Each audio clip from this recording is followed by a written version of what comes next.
Hello everyone, कैसे हैं आप सब। वी होप कि आपका टेक्स्ट का पेपर बहुत अच्छा गया होगा। आपके मन में कई तरह के सवाल हैं कि पेपर सिंपल था, मॉडरेट था, डिफिकल्ट था, तो उस पर हम एक छोटी सी चर्चा कर लेते हैं। हमारे साथ हैं मुकेश सर, जो जीएसटी के बारे में आपसे डिस्कशन करेंगे, और मैं कृष्णा राय आपके साथ डायरेक्ट टैक्स के बारे में डिस्कशन करूंगा। तो Mukesh sir please. Sir GST के ऊपर से स्टार्ट करते हैं, क्योंकि बच्चों को जो है पहला अटेम्प्ट भी बच्चा जीएसटी होगा, तो जीएसटी के बारे में डिस्कस कर लेते हैं। सर जो पहला क्वेश्चन था हमारा 10 नंबर का, बेसिकली ये क्वेश्चन सर केवल एक पॉइंट इसमें ट्रिकी था, बाकी मेरे हिसाब से बहुत इजी क्वेश्चन था ये। इसमें जो पहला पॉइंट था सर, इसमें उसने बच्चों को कंफ्यूज कर दिया कि इसमें वैल्यू सप्लाई क्या मानना है। बच्चों को ये तो समझ में आ गया था कि आउटवर्ड सप्लाई है लैपटॉप की, तो इसमें वैल्यू क्या मानेंगे। तो वैल्यू एज इट इज हम लोग 60,000 ही मानने वाले हैं, क्योंकि मैनेजिंग डायरेक्टर को फ्रेंड को बेचा है, तो रिलेटिव तो है नहीं, तो इसका मतलब 6,500 ले लेंगे सर उसके अंदर। जो सेकंड पॉइंट था सर उसके अंदर, वो ये बोलता है कि एनवलप सप्लाई की है बेसिकली, तो इसमें बच्चों को कंफ्यूजन क्या था कि उसको प्रिंटिंग सर्विस मानना है या सप्लाई ऑफ गुड्स मानना है, मटेरियल मानना है। तो सीए इंस्टीट्यूट ने सर्कुलर दिया हुआ है सर, सीए इंस्टीट्यूट ने बाकायदा सर्कुलर दिया हुआ है कि इसको सप्लाई ऑफ गुड्स ही मानेंगे हम लोग। तो सप्लाई ऑफ गुड्स मानते हुए आपको इस पे आउटपुट जीएसटी निकालना था अपना, ठीक है सर। तीसरा पॉइंट जो अमेंडमेंट बेस आ गया सर, देखो आपका ये तो अमेंडमेंट ही है सर, बिल्कुल सर, क्योंकि ई कॉमर्स सॉफ्टवेयर वाला अमेंडमेंट आया था कि ओमनी बस जो है कंपनी का प्रोवाइड कर रही है, तो लायबिलिटी कंपनी पे आएगी, ई कॉमर्स में नहीं आएगी। तो अल्टीमेटली आरसीएम हुआ है, एफसीएम हुआ, एफसीएम में जाएगा। आरसीएम तो लगता ही नहीं सर, जहां तक तो ई कॉमर्स लगता 9.5, ठीक है, 9.5 तो लगना नहीं है इसके ऊपर, कंपनी पे लायबिलिटी आएगी। और हम लोग क्लास में कितनी बार डिस्कस करते हैं इस चीज को, अमेंडमेंट बेटा पढ़ लेना, ठीक है ना। उसके बाद जो नेक्स्ट पॉइंट था सर, ये था अपना कि जो यूनिवर्सिटी है बेसिकली उसको हम लोग कैटरिंग सर्विस दे रहे हैं। एग्जेम्पशन वाला पॉइंट डाल दिया sir, services provided to educational institute, correct sir. तो सर जिसमें हमको पता है कि कैटरिंग सर्विस केवल स्कूल्स के लिए एग्जेम्प्ट होती है, कॉलेज और यूनिवर्सिटी के लिए टैक्स नहीं होती है सर। तो इसके अगेन भी अपने टैक्स देना पड़ेगा, आउटवर्ड सप्लाई निकालनी पड़ेगी, ठीक है, और कैटरिंग सर्विस 18% जीएसटी देना पड़ेगा अपने को इसके ऊपर। सर उसके बाद जो नेक्स्ट पॉइंट था, ये थोड़ा सा इसने इंटरेस्टिंग पॉइंट दे दिया। इसमें क्या था कि सप्लायर जो था गुजरात में अपना, लेकिन इसने क्या किया है, सप्लाई दिया है टेरिटोरियल बॉर्डर के अंदर। अपने को पता होना चाहिए कि सेक्शन 9 जो था अपना आईजीएसटी एक्ट का, उसमें बताया था कि कोई भी पीओएस अगर आपका कहां पे आ रहा है, टेरिटोरियल बॉर्डर में आ रहा है, तो उसको कहां मानना है, जो नियरेस्ट लोकेशन है वहां पे मानना है। मतलब गुजरात या महाराष्ट्र में से कहां मानना है। तो सर गुजरात क्योंकि 5 पे था, ठीक है, और महाराष्ट्र 7 पे था, तो 5 नॉटिकल माइल जो है वहां मान लेंगे। इसका मतलब इसको हम लोग इंटरेस्टेड मानते हुए इस पे जीएसटी निकालेंगे, क्योंकि सप्लायर भी गुजरात का है और प्लेस ऑफ सप्लाई भी गुजरात। बिल्कुल सर, बिल्कुल सर, है ना। और इसके बाद में जो पॉइंट था कि कंपोजिशन डीलर से परचेज किया है सर, मेरे ख्याल से सब बच्चों को पता होगा, ब्लॉक क्रेडिट में आता है, कंपोजिशन डीलर से आपने परचेज किया तो आपको आईटीसी नहीं मिलेगा इसका, तो आईटीसी नहीं लेना है इसका। तो ऊपर वाले पे सब पे अपने को आउटपुट टैक्स निकालने थे, और इस पे आपको जो है ये जो पॉइंट दिया हुआ है आपको इसमें कि हमने पेमेंट किया है तो अपने को पेमेंट करके उसका आईटीसी मिल जाएगा। तो कुल मिला के मेरे हिसाब से एक मॉडरेट क्वेश्चन था, जिसने थोड़ा सा भी अमेंडमेंट और सर्कुलर्स पढ़े हुए हैं वो बच्चा ये हो सकता है कि इसका पहला ही पॉइंट पढ़ते समय हमें कंफ्यूजन हो जाए कि ये डायरेक्टर क्या है, डायरेक्टर का रिलेटिव फ्रेंड क्या है, लेकिन अदरवाइज सारे पॉइंट मैनेजेबल थे सर, कर सकते थे बच्चे। सेकंड क्वेश्चन में सर, सेकंड क्वेश्चन की अगर हम लोग बात करते हैं तो सर ये देखो आप, अगेन वही जो अपना सर्कुलर आया हुआ था, क्लेरिफिकेशन आया था कि अगर मान लीजिए आपका जो सिनेमा हॉल वाला है, अगर सिनेमा हॉल वाला अगर मान लीजिए स्नैक्स बेच रहा है, ठीक है, बाकायदा सर्कुलर आया कि उसको हम लोग क्या मानेंगे, रेस्टोरेंट सर्विस ही मानेंगे। अगर वो केवल स्नैक्स बेच रहा है, केवल स्नैक्स बेच रहा है, केवल टिकट बेच रहा है, तो आपको सिनेमा सर्विस मानना है। और अगर कॉम्बो ही बेच रहा है तो सर कंपोजिट सर्विस मान लेंगे। और प्रिंसिपल सप्लाई क्या मानना है अपने को, सिनेमा सर्विस मानना है, करेक्ट। इसका मतलब इसको अपन सिनेमा सर्विस मान लेंगे, इसको अपन सिनेमा सर्विस मान लेंगे, और इसको अपन रेस्टोरेंट सर्विस मान लेंगे, करेक्ट सर। इतना सा क्वेश्चन था 5 मार्क्स के अंदर। अगेन बच्चों ने अगर वो सर्कुलर पढ़ा होगा तो इजी में बच्चा इसको अटेम्प्ट कर सकता है, बच्चों ने किया ही होगा, बिल्कुल किया होगा सर, पूरा कॉन्फिडेंट हूं मैं, तो बच्चों ने किया होगा। जीएसटी में सर्कुलर और क्लैरिफिकेशन के क्वेश्चन तो आने ही हैं सर। 15 मार्क का पेपर है आउट ऑफ 35, बिल्कुल आउट ऑफ 35 15 मार्क का paper as it is circular और अमेंडमेंट है, ठीक है सर। उसके बाद हम बात करते हैं क्वेश्चन नंबर 6A की। सर क्वेश्चन नंबर 6A में भी बस ये पूछा कि वो आरसीएम में टैक्स लगना है या एफसीएम में। बेसिकली उसने पूछा केवल आपसे आरसीएम ही है, अच्छा सर, केवल ये बताना कि किन किन सर्विस पे आरसीएम में टैक्स लगना है, ठीक है sir. To the point, notification number 13/2007। इसमें किसी पॉइंट को घुमाया क्या सर? कहीं नहीं घुमाया सर, जो एक्सेप्शनल केस वाले पॉइंट है वो दे दिए इसने। नोटिफिकेशन नंबर बच्चों को पता है अपना, सेक्शन 9(3) के अंदर नोटिफिकेशन नंबर 13/2017 बच्चों ने रखा हुआ है सर अपने, ठीक है। तो अब देखो डायरेक्टर की सर्विस थी, इसमें भी क्लेरिफिकेशन आया हुआ है। डायरेक्टर अगर डायरेक्टर के रूप में सर्विस दे रहा है तो आरसीएम लग जाएगा, और डायरेक्टर एम्प्लॉय के रूप में दे रहा है तो टैक्सेबल नहीं है सर, जीएसटी नहीं लगेगा। तो एक जगह पर उसने टीडीएस काटा है सैलरी वाला, एक जगह काटा उसने प्रोफेशनल सर्विस का, तो जहां प्रोफेशनल सर्विस का काट रहा है वहां पे वो आरसीएम लगा दोगे आप, क्योंकि डायरेक्टर के रूप में सर्विस दिया है। और जहां उसने टीडीएस काटा है 192 का सैलरी वाला, इसका मतलब वो एम्प्लॉय कैपेसिटी में दे रहा है। अगर एम्प्लॉय कैपेसिटी में दे रहा है तो शेड्यूल 3 लग जाएगा सर, टैक्सेबल ही नहीं होगा, ठीक है। उसके बाद में इंडियन रेलवे, अपने को पता है कि कोई भी इमोल प्रॉपर्टी अगर गवर्नमेंट ने किराए पर दी हुई होती है रजिस्टर्ड पर्सन को, तो उस पर आरसीएम लगता है। पर उसमें एक्सेप्शनल था सर, इंडियन रेलवे को छोड़कर, इंडियन रेलवे को छोड़कर, बिल्कुल, अगर बाकी लोग किराए पर दे रहे हैं, ये भी अमेंडमेंट है, तो ये भी अमेंडमेंट था सर। तो अगेन इसमें एफसीएम लगने वाला है अपना, ठीक है ना। अगर मैं बात करता हूं नेक्स्ट पॉइंट की अपना, कि सिक्योरिटी सर्विसेज देने वाला है सर। अब सिक्योरिटी सर्विस में अपने को पता है कि प्रोवाइडर अदर देन कंपनी होना चाहिए था जब आरसीएम लगता है, और यहाँ पे प्रोवाइडर कौन है सर, कंपनी है, इसका मतलब ये एफसीएम में जाएगा, आरसीएम में तो आना नहीं सर इसको। फिर लास्ट में जो था अपना म्युनिसिपल कॉर्पोरेशन को फीस पे किया, गवर्नमेंट कोई भी सर्विस दे रही है सर, तो उस पर हमको आरसीएम लगाना होता है, ठीक है। तो इस पे अपने को आरसीएम में टैक्स देना था। तो सर अगर नोटिफिकेशन नंबर 13/2017 भी बच्चों ने पढ़ लिया होता, और नॉर्मली हम लोग क्लास में बहुत ज्यादा वेटेज देते हैं इस वाले नोटिफिकेशन पे, तो होपफुली बच्चों ने ये सही कर दिया होगा। ये तो सही कर दिया हाँ सर। तो उसके बाद में सर बहुत simple question, sir similar question हम लोगों ने अपने क्लास में करवाए हुए हैं, आपको ही पता है कि क्वेश्चन हम लोग करवाते हैं। इवेंट मैनेजमेंट सर्विस एग्जामिनर का फेवरेट क्वेश्चन है सर। बिल्कुल सर, बिल्कुल सर। 12-7 लगा के आपको इसमें आंसर देना था, और बिल्ड टू शिफ्ट टू तो आज तक ही नहीं हुआ कि नहीं आए।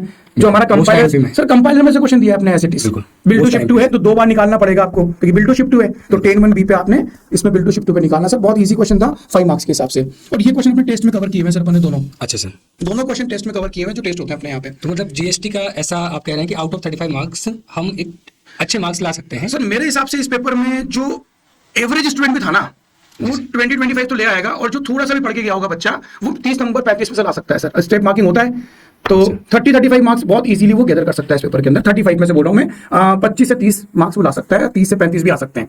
ये आखिरी क्वेश्चन है सर जीएसटी सर इसके बाद में अभी एक क्वेश्चन और है हमारा, और ये क्वेश्चन भी बहुत सिंपल है सर, रजिस्ट्रेशन पे बेस्ड। आप देखो क्वेश्चन, इसमें समझ पा रहा हूँ सर। आसाम लेके उन्होंने क्या करा है, 10 लाख की लिमिट भी दी है, 20 भी दी है, 40 भी दी है, और वो ट्राई कर रहे हैं कि आप कहाँ गलती कर रहे हैं। और हमारे बच्चों को पता है कि टीना मामी, टीपूट, सी बेगारुणा में जो है 10 और 20 की लिमिट होती है, बाकी सब 40 की लिमिट होती है। इसका मतलब आसाम है सर, और आसाम का मतलब और गुड्स में डील कर रहा है तो 40 लाख की लिमिट है सर। तो लायबल कब हो गया? 28 को लायबल हो गया। ठीक है सर। अगर 30 दिन में अप्लाई कर दिया तो इफेक्टिव डेट हो जाएगी, जिस दिन लायबल हो, नहीं किया तो जिस दिन ग्रांट किया था उस दिन। ये सर तो अब बताइए आप क्वेश्चन, और कितनी बार इफेक्टिव डेट 5 नंबर का आया हुआ है सर। सर कितनी बार पूछा हुआ इफेक्टिव डेट? 3 एग्जाम में, मॉड्यूल में भी क्वेश्चन है, 3 एग्जाम में इफेक्टिव डेट पूछा हुआ है सर उसने। बिल्कुल बिल्कुल सर, तो उस पे बेस्ड था सर ये क्वेश्चन। तो मेरे हिसाब से डायरेक्ट क्वेश्चन। मैं कल किसी से बात कर रहा था तो उसने पूछा कि सर रजिस्ट्रेशन मेरा हो नहीं पाया, मैं क्या याद कर लूं? तो मैंने कहा इफेक्टिव डेट याद कर गया, और यही हमारा सबसे इंपॉर्टेंट पॉइंट था इसके अंदर। सर अब देखो, डायरेक्ट क्वेश्चन है सर। डायरेक्ट क्वेश्चन था रेक्टिफिकेशन। हम लोग बच्चों को बोलते हैं सर डीटी के अंदर भैया रिवीजन होता है, वहां तो रिवाइज करवा दे, तो पूरी रिटर्न को रिवाइज करवा दिया। हम क्या बोलते हैं, भैया रिवीजन नहीं होता, हर महीने भरते हैं ना, हर महीने भरते हैं, तो भैया काम करो सुधार लो उसको अगले महीने में, और क्या है। और कब तक सुधार सकते हैं सर? नेक्स्ट ईयर का 30 नवंबर बच्चों को याद होगा, एनुअल रिटर्न और 30 नवंबर। तो ये तो हिसाब से सर डायरेक्ट क्वेश्चन सर। हाँ, मतलब ये तो डायरेक्ट क्वेश्चन आ ही गया। हाँ। और आपने जो बोला ये 7A भी मैनेजेबल अच्छा क्वेश्चन है, मतलब डायरेक्ट इजी क्वेश्चन है सर, मैं इजी बोलूंगा इसको। हाँ सही है सर।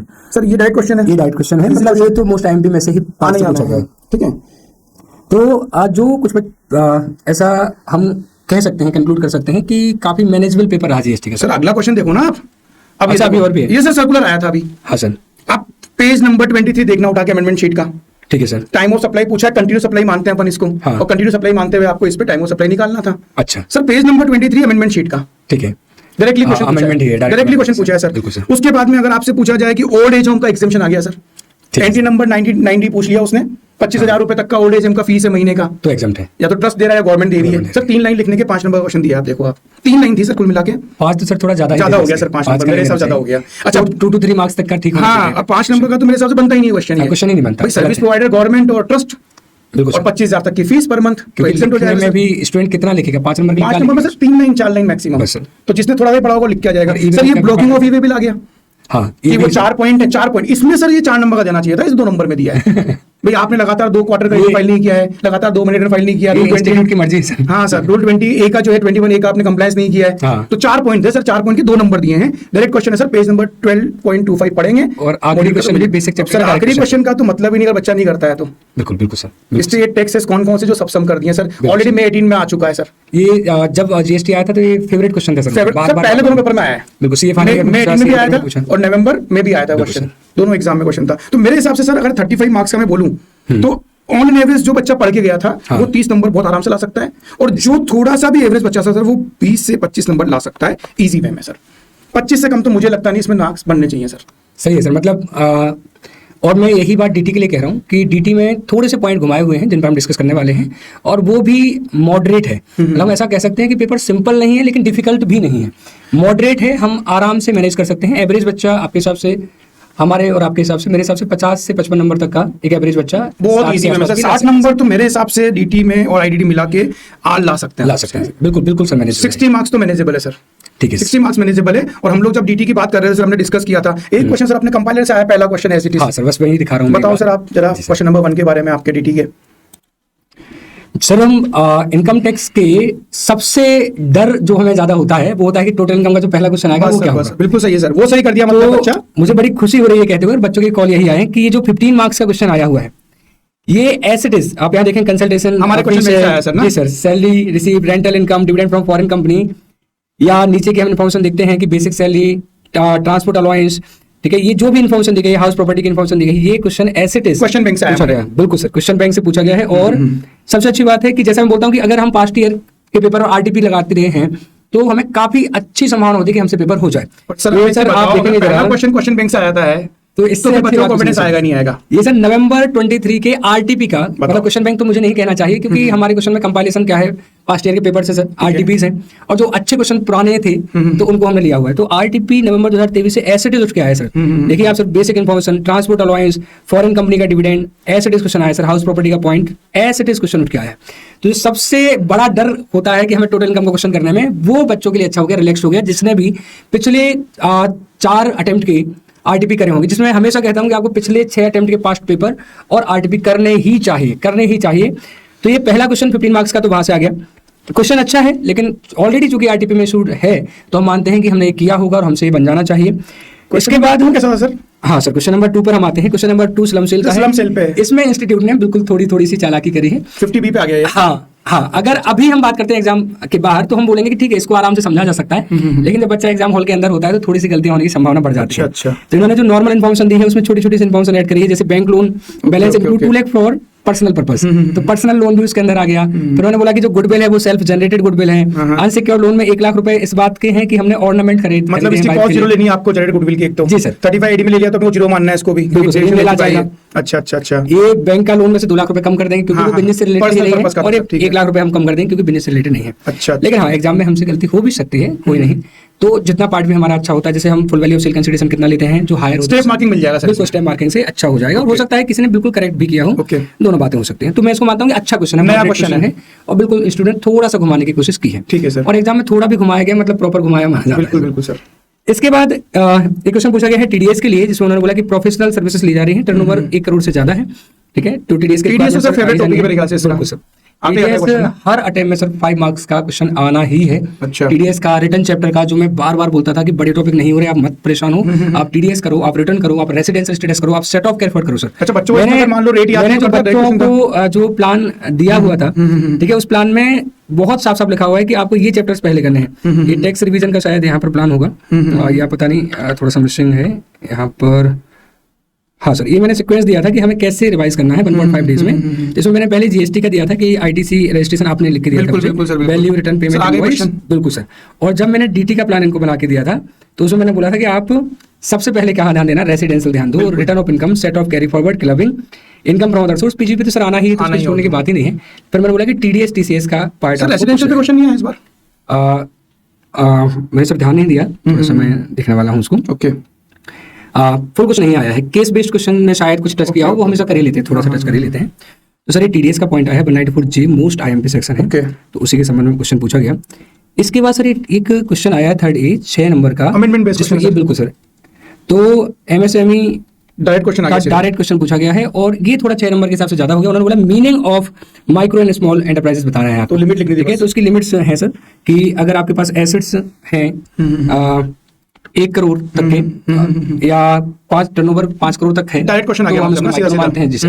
और स्मॉल हम मानते हैं अगर 10 करोड़ तक के 2 पॉइंट लिखने के इसमें 6 नंबर दे दिए। ये मेरी बात भी नहीं समझ आ रही कि इतना इंपोर्टेंट नहीं था कि आप 6 मार्क्स का क्वेश्चन प्राप्त करते उसके ऊपर, तो ऐसा तो नहीं किया जाना चाहिए था, हालांकि उन्होंने किया है।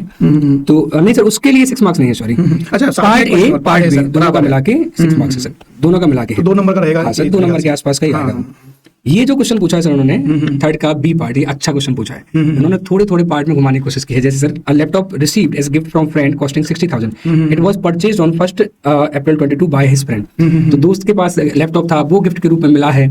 हमने टेम्परेरी वुडन स्ट्रक्चर तैयार किया है 70,000 का, इरेक्टेड इन December 23। 43 पे आ गया बेसिकली ये, सेक्शन 43 पे एक्चुअल कॉस्ट निकाल के अपने को डिप्रेशन निकालना है, एक्चुअल कॉस्ट निकाल के 43 सेक्शन है सर, ठीक है। और जो टेम्परेरी स्ट्रक्चर होता है उस पे 40% की रेट लग जाती है डिप्रेशन की, तो वो पार्ट इन्होंने टच किया है, तो ये अच्छा पार्ट है। फर्स्ट पॉइंट भी शायद 43 में से आया ये, कि पहले से यूज कर लिया अपन ने, तो उसको जीरो कर देंगे। हाँ, ठीक है। ये बाकी में अच्छा पार्ट है, क्योंकि ऐसा स्टूडेंट ने पहले कभी नहीं पूछा है, तो एक बड़ा अच्छा पार्ट उन्होंने पूछा है।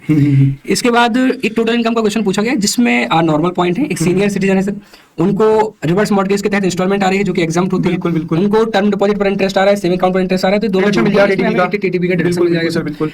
पेंशन आ रही है, सैलरी एड में आ जाएगी, ओल्ड रिजीम है 50,000 रुपए की डिडक्शन मिल जाएगी हमें। शॉर्ट टर्म कैपिटल गेन है डाइनिंग टेबल और चेयर्स बेचने पर, ठीक है। तो अब ये पर्सनल डाइनिंग टेबल और चेयर्स होंगी तो फिर कैपिटल गेन में नहीं आएगा, पर्सनल एसेट हो जाएगा। बिल्कुल बिल्कुल बिल्कुल। और सर और यहाँ पॉइंट में घुमाया है income from dairy farming on as rural agriculture, basically dairy farming है ये। डेयरी फार्मिंग, उसका एग्रीकल्चर लैंड से कोई लेना मतलब देना ही नहीं नहीं, है, मतलब ही नहीं। लेकिन ये वाकई में इंस्टीट्यूट ने यहाँ पर भी पॉइंट को थोड़ा सा घुमा और दिया। सर ये ओल्ड टैक्स रेजिम पे पूछा है इसने ये। हाँ सर, ओल्ड रिजीम से पूछा है, ओल्ड रेजिम पे पूछा कि डिडक्शन तभी काम आएगी ना। आउट ऑफ हाँ, तभी डिडक्शन काम ये आएगी। अच्छा पॉइंट है। सेट ऑफ कैरिफॉर्ड में ऐसा कुछ भी पॉइंट नहीं घुमाया है, Direct question इसको है। मैं बोलूंगा कि 6 नंबर का हमें ये हाँ, मॉड्यूल का क्वेश्चन है सर, ऐसा कुछ मॉड्यूल में दिया हुआ है। इसमें अगर हम लास्ट पॉइंट में अगर गलती करते भी हैं तो 4 में से 3 नंबर इसमें से कहीं नहीं सर जाते। चांसेस कम है, बच्चों ने डेयरी फार्मिंग देखी नहीं होगा। देखा होगा तो, क्योंकि वो एग्रीकल्चर इनकम नहीं है सर। इसके बाद रिटर्न चैप्टर का डायरेक्ट 4 नंबर का क्वेश्चन आया था, वो भी ऑप्शन में था। तो अगर या तो हम अपडेटेड रिटर्न के ऊपर लिखते हैं या फिर हम बिलेटेड रिटर्न के ऊपर लिखते हैं कि what is belated return and when it should be filed. Sir ये तो हर टाइम आने वाला है क्वेश्चन आजकल, तो रिटर्न चैप्टर में सर कंपलसरी आ रहा है। एमपी टॉपिक है, 4 नंबर 5 नंबर आ ही रहा है, मतलब बिल्कुल सर।